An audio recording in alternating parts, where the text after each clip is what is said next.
Bueno, señores, estamos de regreso con este espacio, el Congreso de la Tarde. Gracias a ustedes que permanecen con nosotros. Fíjense, el fin de semana ha estado cargado de informaciones, pero sin duda la presencia de Danilo Medina en Dajabón este fin de semana ha causado revuelo. Por un lado, la participación activa prácticamente de toda la dirigencia de la zona que sigue apostando a la unidad de ese partido, y lo digo por la participación que tuvo la dirigencia de esa organización en la zona fronteriza, al lado del presidente de esa organización y del secretario general que también estuvo ahí junto a Danilo, pero las declaraciones de Danilo sin duda han creado mayor revuelo. ¿Qué ha dicho Danilo? Bueno, primero que Magín no tiene ningún vínculo con el Partido de la Liberación Dominicana. Eso es lo primero, a partir de los comentarios generados por su designación como ministro de Hacienda. Incluso como a modo de chance, dice Danilo, recuerden que él ha participado en prácticamente los últimos 4 gobiernos que ha tenido la República Dominicana. Y habla de cuando inició con el Partido Revolucionario Dominicano, Hipólito a la presidencia. Dice, después Leonel lo designó, yo le di una designación más alta. Considerando que había sido la mejor, ¿verdad? Exacto, pero ahora el presidente Luis Abinader le da una designación más alta aún.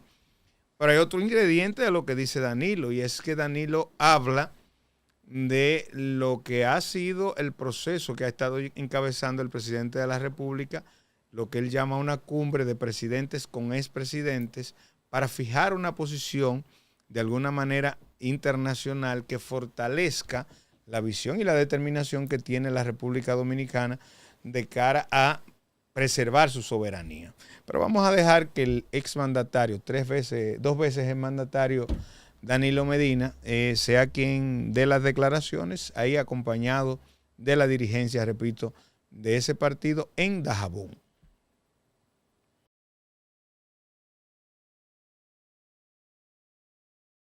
¿Qué opinión le merece la designación de un PLDista en el Ministerio de Hacienda? PLDista no. Porque el licenciado Magín Díaz no tiene ningún vínculo con el Partido de la Liberación Dominicana. Magín es un tecnócrata del país. Que todos los gobiernos que han pasado por el Estado lo han tomado en cuenta. Él comenzó su carrera en el Partido Revolucionario Dominicano, en el gobierno de Hipólito Mejía. Continuó con el compañero Leonel Fernández. Yo lo distinguí con el puesto más alto, pero ahora me ganó el PRM distinguiéndolo como ministro de Hacienda. Es decir, él ha estado en los 4 gobiernos que ha tenido el país, del 2000 a la fecha. Y me imagino que estará también en el 5º Presidente, gobierno. sabemos que el gobierno no ha dado pie con bola sobre la situación entre la seguridad de Haití y la tranquilidad de República Dominicana. Cuéntanos. Bueno, mire, yo estoy participando con el presidente de la República en una especie de cumbre de expresidentes con el presidente para tener una posición internacional de República Dominicana.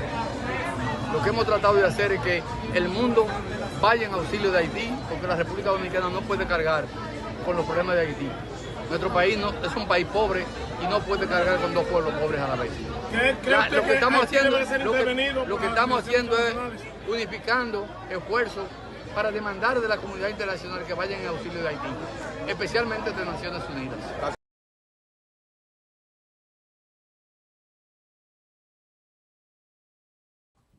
Bueno, dígame, señor Torres. Ahí vimos a Danilo Medina expresando precisamente lo que tú manifestabas en cuanto a esa posición. Tú sabes que él vi una entrevista que él tuvo con la colega, amiga, Catherine Hernández, de CDN. Sí, que él hablaba respecto a la posición. Al parecer siempre se ha mantenido con posiciones muy propias relacionadas a esto de Hacienda. Y decía que los números que daban entonces calificaban y lo atacaban. Hablaba de que el mismo PRM desde fuera hacía una campaña de oposición como tal, y luego entonces ahora hacían otra y lo atacaban mucho a él y se quedaba tranquilo. Bueno, logró él estar aquí ahora y es notorio de que no tiene compromiso político, diríamos, con alguna de estas instituciones políticas, pero el presidente de la República no quiere pasar y dejar como por alto sus accionarios. En este caso, bueno, pues dice Danilo Medina que fue premiado con la mejor posición en comparación con la que tenía anteriormente. Eso muestra también de que nosotros, y se ha dicho en otras ocasiones, que el sistema político nuestro va variando, Tomás. Va cambiando y teniendo un norte distinto en el sentido de que la democracia misma del sistema político es notorio con acciones como esta. Mira, ha habido de alguna manera una situación obligatoria de cambio. En el año 1996, cuando el PLD asume el gobierno, el primer gobierno encabezado por Leonel Fernández, hubo una cuota de participación interesante del Partido Reformista. Esto obligado porque... Pero cuota esta, que en su sentido quedaron porque estaban en el gobierno, no más bien que fueron... Ahí voy. Partícipes El asunto de era alianza. aprovechar la experiencia de esa dirigencia que estaba ahí para de alguna manera ir creando la base de ellos construir un gobierno propio. ¿Por qué? Porque la experiencia que traía el PLD es que en el relevo de la dictadura, cuando le tocó a Juan Bosch, no tenían dirigentes que pudieran asumir posiciones para desempeñarse como ministros, en ese momento secretarios de Estado del gobierno, y entonces tenían que contar con mucha gente. Algunos dicen que eso fue lo que provocó que en su momento el profesor no pudiera mantenerse más allá de los 7 meses. Sí. En el caso de Leonel Fernández, logró de alguna manera hacer un engranaje a nivel del gobierno que le permitiera sumar la experiencia de algunos reformistas en posiciones puntuales a lo que traían en formación, pero que no habían tenido la experiencia de servirle al Estado dentro de su partido. Usted tenía ahí, en ese momento, a un Juan Temístocles Montaz, uno de los tecnócratas principales de este país, una de la gente que lunes por lunes usted tenía que verlo en un medio de comunicación porque era el que manejaba prácticamente todos los temas. Pero usted contaba con otras personas experimentadas dentro del gobierno, incluso figuras muy relevantes del Partido Reformista que estaban ocupando posiciones como el canciller Carlos Morales Troncoso, un hombre de Estado con mucha experiencia. Se adhirió totalmente. Entonces, todo eso para lograr brindar de alguna manera una gestión adecuada y adaptada, como tú dices, al tiempo en el que ellos le tocó asumir. Sí. Ahora, hay que ir buscando lo mismo.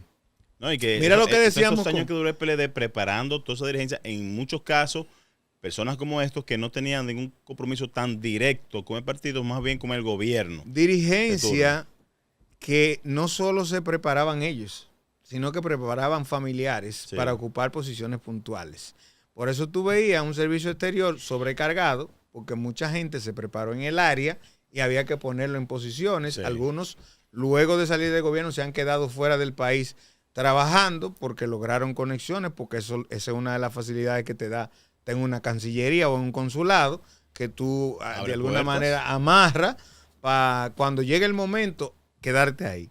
Pero es interesante ver esto y que comencemos a ver el Estado como una maquinaria que de alguna manera no se puede limitar a los que han hecho trabajos políticos, sino que el que pueda aportar en situaciones coyunturales, porque por ejemplo, ahora ha salido a la luz muchas cosas. El presidente se despidió de Jochi Vicente de una manera muy decente y Jochi Vicente agradeció la designación.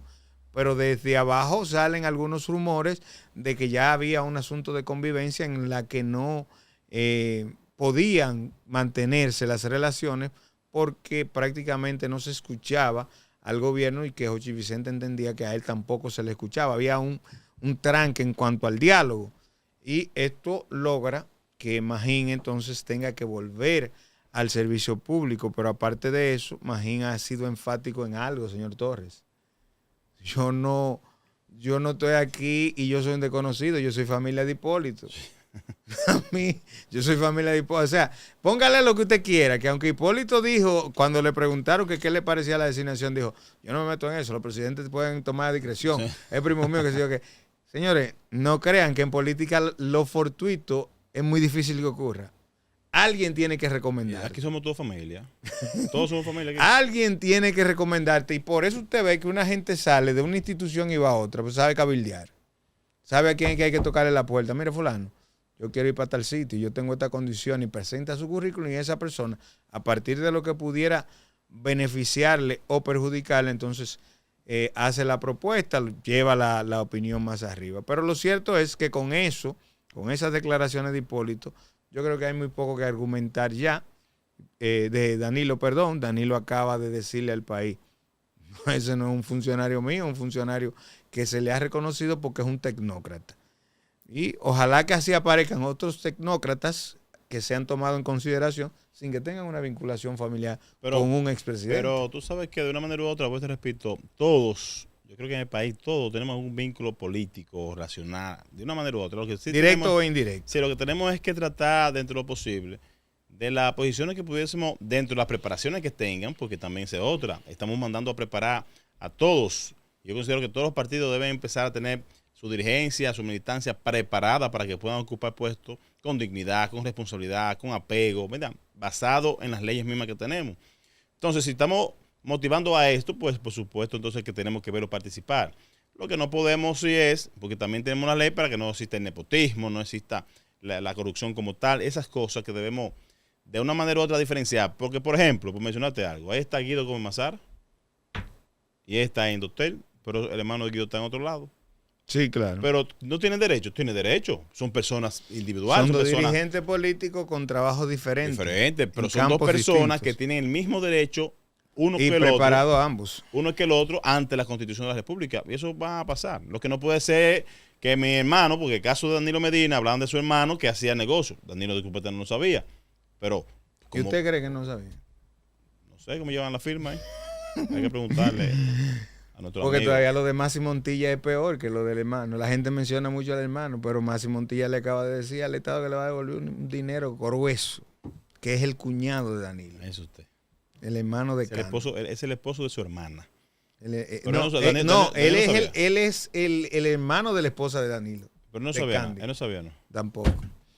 Miren, lo tenía engañado el pobre Danilo. El tema del asunto de las aulas para el regreso al año escolar es sumamente importante que se tenga en cuenta. Hablar de eso a pocos días, porque ya a mediados del mes de agosto estamos iniciando clases, resulta un poco cuesta arriba de asimilar. Pero lo cierto es que ayer en Dajabón las autoridades estuvieron anunciando la atención que van a brindar a todo lo relacionado con el sistema de aulas escolares para que sean habilitadas y las que están en proceso de finalización pues sean entregadas antes de iniciar la clase. Vamos a ver lo que dijo el incumbente en la zona relacionado a este particular de las aulas en la zona fronteriza de Dajabón.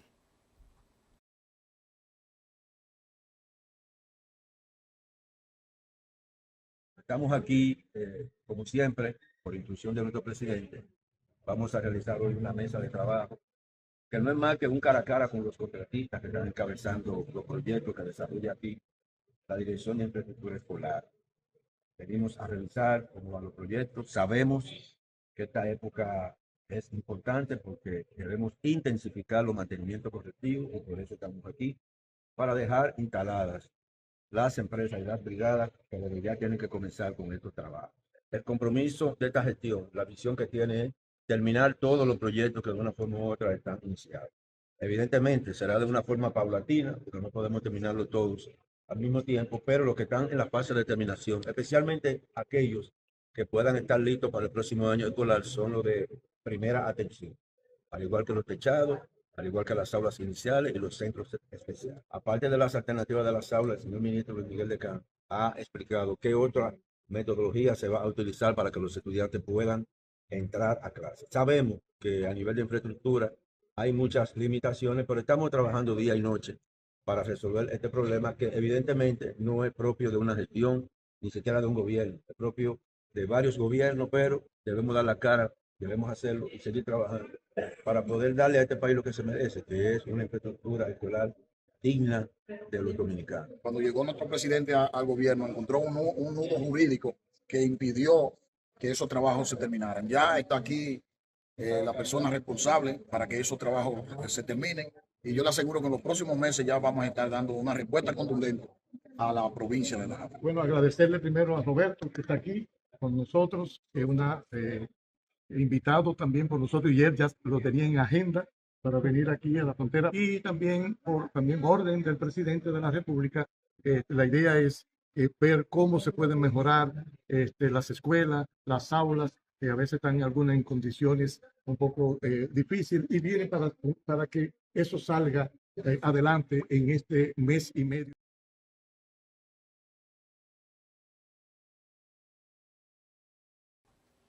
Bueno, ahí vio usted, señor Torres, las autoridades en Dajabón, hablando del proceso para culminación de aulas, en una situación que de alguna manera uno entiende que debería estar resuelto ya a esta hora, pero que yo entiendo que esa visita tiene que ser para acelerar cualquier proceso. Roberto dijo algo y que me gustó hasta escucharlo, en el sentido de que es una situación que viene de gobiernos, pero hay que buscar la forma de solucionarlo, y es la actitud, debe solucionarse ya con tiempo. En el caso del alcalde Riverón, que el alcalde de la patria la llamamos, por el hecho de que siempre ha estado llevando a cabo de manera frontal la situación migratoria haitiana. Y a propósito de la escuela, se habla de las aulas que se necesitan. Esperemos que allá no se estén ocupando por los niños haitianos indocumentados. Pero si es necesario Roberto Herrera, que es el que encabeza la rueda de prensa y que es viceministro del Ministerio de Obras Públicas en supervisión de construcción. De construcción. Bueno, entonces esas obras escolares, esas escuelas, ojalá que se puedan terminar antes de que inicie ya el otro año escolar que se aproxima. Y si no es así, hasta sugerencia le damos. Vamos por lo menos entonces a dividir la parte que consideren que pueden ya ir habilitándolas, pues se puede hacer la otra parte que quede para una etapa final.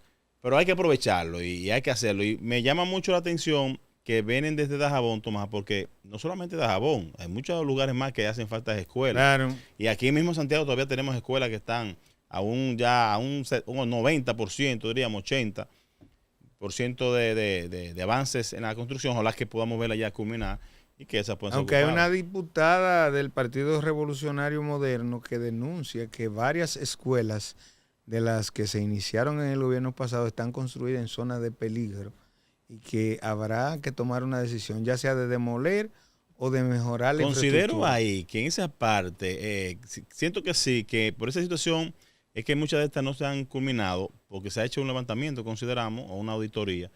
Pero de ser así, Tomás, eso es tan delicado que tú acabas de decir, que está en un proceso de peligro, en un aspecto de peligro y que es un proceso de demolición y demás, tiene que ir preso su ingeniero. Bueno, esa es una pregunta interesante y el tema legal toma un giro porque no se tan irresponsable para hacer aparte del ingeniero, el que le dio la contrata y le aceptó el terreno. Y el que compró el terreno. Porque se supone que si el Estado te va a dar a ti una contrata y te va a dar la facilidad de hacer la construcción, te va a facilitar el terreno para que tú levantes esa infraestructura. Y haga las condiciones necesarias para eso. ¿Quién compró ese terreno? ¿Por qué lo compró en esa zona? Si había o no una evaluación. Yo te dije a ti de una escuela. Fue que lo compró. Ahora, lo que hay que ver, si se llevó a cabo el levantamiento y la evaluación misma para acondicionar ese terreno. Que a propósito de eso que tú señalas, de la parte legal, le ha ido muy bien al del INAVIE. Muy bien, porque ha salido ileso. Denuncia, reporte, han despedido a muchísima gente, pero el tipo no lo toca a nadie. No me imagino que están haciendo la expertise ahí. Pero ¿qué vamos a esperar? Pues le han demostrado, le han enrostrado un sinnúmero de situaciones. Si usted no tiene la capacidad de supervisar el personal que usted contrata, usted no tiene capacidad de estar dirigiendo. Pero en el caso de él, directamente no tenemos un personal quizá asignado para eso. Pero se ha visto muy directo en ese aspecto. Bueno. Se hablaba, incluso ellos mismos sometieron ante el tribunal. Ahí es donde voy. Un recurso ahí para eso. Ellos hacen unos sometimientos prácticamente lavándose la mano. Y la responsabilidad tuya. Tú eres el incumbente.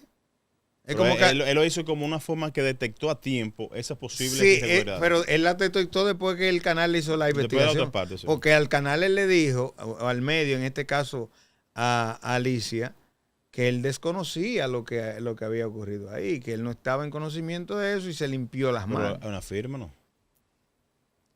Hay unos expedientes de supervisión para hacer suplidores de servicio del Estado que se repiten las inspecciones prácticamente no sé cuántas veces. Sí, pero es un tema, una situación ahí que ese tema incluso más que yo entiendo que él se ha manejado mal, pero a él lo han tratado muy bien.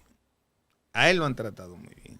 Miren, antes de irnos a la pausa, el tema del jardín botánico, yo no sé, y no quiero caer en la especulación, pero la única hipótesis que me surge con relación al tema del jardín botánico es la de los conspiranoides, que siempre ven una conspiración en los temas y que pudieran decir, bueno, con ese tema se está tratando de evitar aquel. Y digo esto porque, ¿qué busca el gobierno tratando de cercenar parte del jardín botánico? Usted me dirá, bueno, una solución al tránsito. Sí, de manera simple, la puedo comprar. Pero ¿cuántos inventos ha hecho este gobierno? ¿Y dónde están los resultados? Sin tener el estudio, el levantamiento que ofrece un resultado real. Pero ¿cuántos inventos sin que nadie haya visto al final los resultados? Porque, por ejemplo, el parqueate bien de la capital. No gira a la izquierda. ¿A dónde están los resultados de ese proceso? No, ese es otro. El parqueate bien fue el primero. Y había otro que también desarrolló el Intran, que tenía una frase muy popular, que yo quiero saber cuál es el nuevo, parecido a ese. Pero vete a lo que hicieron en el 9. La cantidad de qué sé yo cuántos carriles y al final el embotellamiento es el mismo. Sí, el cambio de horario de media hora. ¿Ya lo quitaron eso? No, pero lo que te quiero decir es que el tráfico se está tragando al gobierno, se está tragando las autoridades municipales. Quitaron una calle para poner el ciclo, lo malo había. Han cambiado de todo y no han dado pie con bola con todos los inventos y ahora nos vamos a meter a ver si funciona, a quitarle un espacio a un jardín botánico que representa, como dicen los protestantes, un pulmón para esa ciudad. Una ciudad de mucho cemento, con mucho calor, que tú lo que tienes que ir buscando espacios para que la gente tenga más formas de adquirir oxígeno limpio. La situación de esto es que esperan a que la sociedad, como que lo hacen a propósito, para ver si gritan. Si gritan, bueno, vamos a buscar la manera de dar una respuesta, pero no lo hacen como vamos a hacer levantamiento antes, vamos a organizarnos, vamos a presentar un proyecto, miren, a la sociedad misma, quienes pudiesen verse de manera directa e indirecta afectados o involucrados en esto. Pero lo dicen, tiran la pelota a correr, si hay bulla, si hay quejas, entonces salimos, si no hay quejas vamos a seguir. Pero sin tener, como tú dices, un resultado al final. Yo vi una persona... Es que primero tenemos que tener el resultado de eso para meternos en lo otro. Pero tú haces un levantamiento, se hace un estudio de mercado. ¿Por qué no funcionó? ¿Dónde funcionó? ¿Cuáles fueron los resultados? No, pero en este caso más, porque también tenemos que ver que esto es un patrimonio. Entonces, por igual, todo lo que concierne a esto, no sé si el ayuntamiento recae en algún tipo de responsabilidad directa, como por igual también la parte misma de que va con los centros la culturales. Autoridad principal es la alcaldía. Pero, ¿qué pasa? Así hicieron una entrevista en la calle, suelta, así 20 personas, estaba viendo. Y una de estas personas, quizás las que menos condiciones, diríamos, académicas pudiese haber tenido, dio una idea, pero mira qué idea más brillante. Una idea dentro de lo posible de manera ligera, porque hacen sus estudios. Y ella dijo, porque hagan un túnel. No, pero eso es un ingeniero el que habló ahí. No, fue una muchacha que mencionó. Bueno, pero hay un ingeniero que plantea eso dentro de lo que estaba en la protesta, que dice, hagan un soterrado por ahí que salga a tal sitio. Ya. Pero él dice, ese espacio por el que ustedes van a agilizar va a terminar entaponándose a aquel lado. Sí, porque hay una salida así. Señores, las ciudades grandes a nivel mundial están repensando los espacios y están haciendo las ciudades cada vez más amigables y sostenibles. Eso buscando, primero, que haya una mayor utilización de la bicicleta, que aquí decimos no se puede usar la bicicleta porque las temperaturas son muy altas. Te compro ese argumento. Buscando que se utilice transporte colectivo, es hacia donde nosotros nos toca avanzar, creando rutas para eso, creando conciencia en el ciudadano para eso, pero también teniendo en cuenta al motorista que no quiere bajo ninguna circunstancia dar su brazo a torcer y no quiere entender las reglas. Este fin de semana, en Jamao al Norte, en la carretera, hay 6 personas, 5 que perdieron la vida. Un jovencito de 18 años manejaba un autobús de los que conocemos como banderita y que nosotros hemos señalado desde aquí la peligrosidad de que todavía esos autobuses estén en la calle. La mayoría cumpliendo con lo básico para andar en el medio. Se le fueron los frenos hasta donde sabemos a este autobús. Y hay 60 personas afectadas, según lo que recogen las informaciones Una dama que estaba embarazada, que tenemos en los medios. Y por suerte lamentablemente por ella, pero por suerte la criatura. Pero oiga esta otra parte, señor Torres, porque es que nosotros no hablamos por sencillamente hablar, sino que nos preocupa la situación en que se está llevando esto. En 11 días se registraron 2.500 accidentes de tránsito en la República Dominicana. En 11 días. Usted puede imaginar hacia dónde nos estamos moviendo.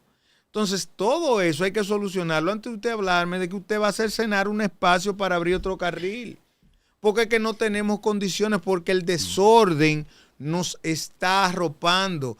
Y yo veo a Morrison que se reúne con este, que se reúne con aquel, que firme un acuerdo con él. Y nunca vemos un resultado. Y los resultados al final, porque se supone que tú tienes un periodo de tiempo para hacer una prueba que te permita decir, esta es la solución. Plan piloto. Pero no podemos agotar todos los tiros en el mismo proceso. En el mismo proceso no podemos agotar todas las municiones para no saber al final cuál resulta y cuál Por no. ejemplo, en ese caso, nosotros lo hemos tocado muy poco aquí, de giro a la izquierda, no giro a la izquierda. Porque no nos afecta pues, como santiaguero al fin. Pero no lo hemos tocado también porque quizás no lo hemos, exactamente, no lo hemos palpado, pero no nos vemos involucrados en cuando eso. tú dices no giro a la izquierda, en algo que se ha acostumbrado a hacer como siempre, se supone que en un momento dado el que doblar a la izquierda tendrá que doblar. Pues entonces también por igual se hará el mismo taponamiento si todos van para la izquierda. Es que al final, por ejemplo, lo que se hicieron, lo que sé yo, ¿cuántos carriles del 9? ¿Hacia dónde iban esos carriles? Es que ampliaron fue el mismo 9 y vuelve a caer entonces el embudo que tú manifiestas. Exacto, al final se te cierra la brecha porque tú lo desentapones en un espacio de ¿qué? De 500. Porque si es que me están diciendo que lo están ampliando, porque la autopista la están ampliando para cuando llegue el momento de llegar ahí, coincida con eso, es otra cosa. Pues no fue para solucionar un problema. O quizás fue por la intención de poder quitar un poco el reguero que había ahí. Pero yo te voy a decir algo. La entrada de Santiago tenía menos entamponamiento antes de los giros y el asunto que el que tiene ahora. No, pero el elevado aquí se llena. Un tapón. Tú dices, pero ¿y cómo es que increíble. Antes el entaponamiento era menos? Ahora también hay que y no me habla que tampoco hay demasiados vehículos. Pero eso hay que tomarlo en cuenta. No, pero nada más no es Tú eso. tienes una ciudad que crece un 8% en el parque vehicular anual, que en 10 años te ha crecido un 80%. ¿Con qué condiciones? Con las mismas condiciones de siempre. Pero tú sabes cómo eso se evitaba. Si hubiésemos tenido planificado un transporte colectivo desde hace años. Hace tiempo, sí. Que hablaba yo esta mañana precisamente. Pero es que no vimos venir el crecimiento de la ciudad. Hablaba esta mañana con alguien y tocaba el tema de Leonel Fernández. Y venía porque así me lo trajo a colación. Precisamente hablando de la visión. Y tengo que decirlo de manera sin que se vea cargado hacia un aspecto de identificación, sino más bien en el asunto de la proyección, como tú lo dices.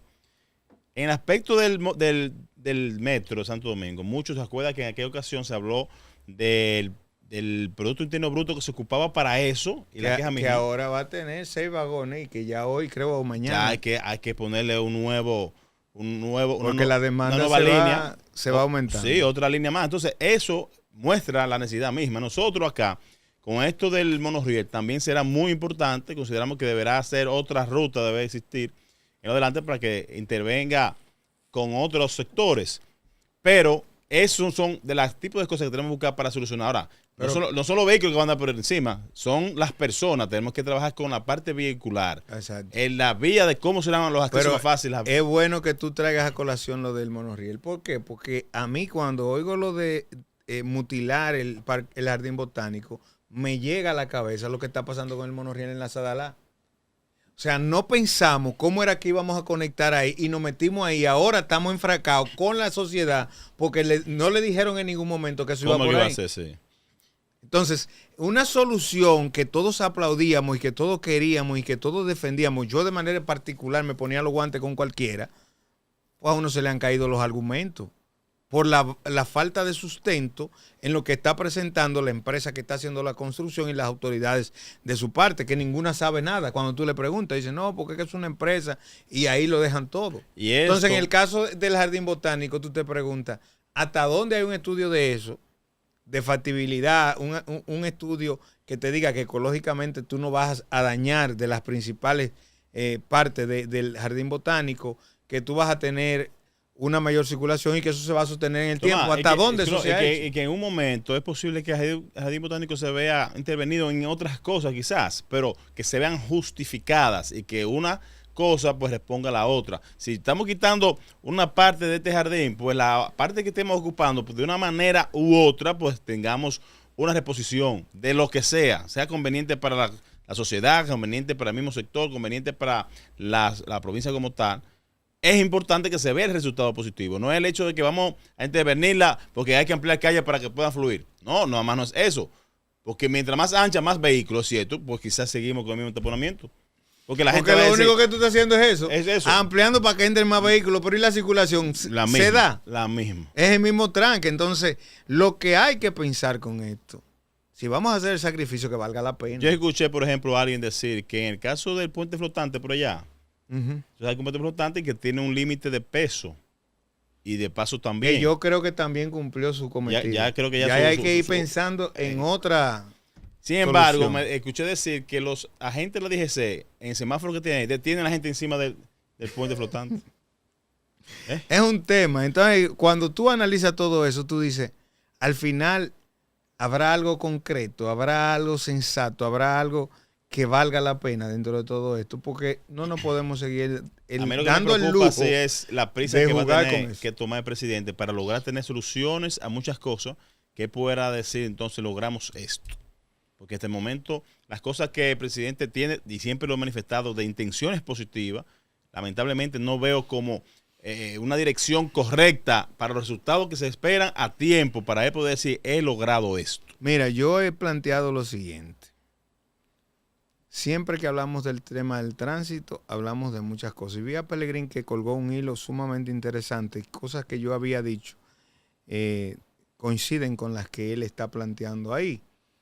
En el sentido, primero, de que haya una revisión periódica vehicular, pero yo he planteado que se haga desde las empresas aseguradoras. ¿Y por qué he dicho esto? ¿Y por qué he señalado además que de las empresas aseguradoras a las que tenemos que acercarnos para realmente comenzar a evaluar el tránsito son las que tienen incidencia internacional? Porque tienen experiencia en esos países que tienen similitud en cuanto al parque vehicular de la República Dominicana. Por ejemplo, Suramericana de Seguros, que es una empresa de capital colombiano que opera en la República Dominicana, pero que opera en varios países a nivel mundial, hace a sus clientes del seguro con cobertura ampliada una revisión voluntaria de su vehículo. Ellos vienen a Santiago, ellos toman 2 días, por ejemplo, y el ejecutivo le mira, si tú tienes a alguien que quiera hacer una revisión a tu vehículo, dile que vamos a estar tal día, y ellos seleccionan un taller, lo mandan allá, le hacen la evaluación, luces, frenos, gomas, todo lo que pudiera ocasionar un accidente. Porque al final, señores, las compañías de seguro, mientras menos peligro corre su cliente, menos posibilidad hay de que ocurra un siniestro y menos tiene que pagar. Entonces yo decía, en la misma cobertura de seguro, en el mismo pago del seguro, póngale ahí, o qué sé yo, al que tiene seguro de ley, póngale 300 pesos a pagar anual. Y que le hagan la revisión. Y hay una estadística. Y el Estado que haga un acuerdo con las aseguradoras, mira, yo te voy a suprimir, te voy a dejar de cobrar tanto impuesto para que tú me ayudes con eso. Por decirle algo, por plantear una posibilidad. Pero Sura no solo lo tiene en Santiago, que no tiene un taller como tal, sino que tienen sus instalaciones en Santo Domingo, un espacio preparado para que usted vaya y haga la inspección de ese vehículo y que esté en óptimas condiciones para circular. Y eso lo han traído de Sudamérica, de Colombia específicamente, donde está la principal, a la República Dominicana. Eso nos va a evitar a nosotros de alguna manera que tengamos vehículos con más goma ponchada en el medio, con posibilidad de perder los frenos, como es el caso de este accidente, que eso es lo que se dice que ocurrió ahí en la carretera Jamao, un viaje que venía de Cabarete, me parece, hacia Santiago, y que terminaron afectados. Entonces, todo este escenario lo que nos debe llevar es a repensar en ese sentido antes de actuar a la ligera y meternos en proceso probatorio que al final nadie sabe que se probó. Pero Morrison fue a España, hizo un asunto, un levantamiento, unos estudios. Parece que vino, que va a beber para allá. Oye, me parece que lo de concentrado a la casa. Pero yo quisiera que se amplíe el espectro. Y que Ahora, se yo también te escuchen voy a a decir otros algo, sectores. Tomás. También es bueno que veamos esto, que ojalá también se tome como el caso mismo migratorio, un asunto nacional, el aspecto de tránsito. A eso que me refiero. Para que sea así como tú dices. Que participen otros sectores Sí, y que sí. se escuchen las voces de mucha gente Porque no, que puede es que somos aportar. todos que nos afectamos. Y esto no es un asunto de que te voy a arreglar el Aquí tránsito. no hay colores. No. Esto es para todos. Y necesitamos progresar. El país avanza cuando todo fluye. Así es. Vamos a hacer la pausa. Cuando regresemos, Fuerza del Pueblo está haciendo una denuncia con relación a las pensiones reiterativas porque ya la habían hecho anteriormente. Vamos a ver cuáles elementos nuevos entonces surgen en las declaraciones que dan desde Santiago, encabezadas por Raúl Martínez.